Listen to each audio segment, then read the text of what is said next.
Welcome back to ClearTask. If you are getting the self-protection failed error code 4 when trying to launch a game or application, this usually happens due to firewall checks, antivirus interference, or conflicting crash handler files. Let's resolve this quickly and effectively. First, we will block the application's incoming connection to prevent background validation checks that trigger the error.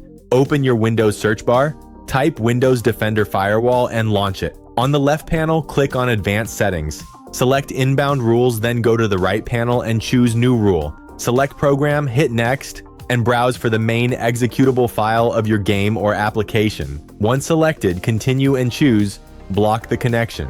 Ensure Domain, Private, and Public are all checked. Give the rule a recognizable name and finish the setup. If the error persists, Windows Security might be blocking critical execution files. Open Windows Security, go to Virus and Threat Protection, and click on Manage Settings. Scroll down to Exclusions, select Add or Remove Exclusions, choose Folder, and select your complete game directory to prevent any files from being falsely flagged.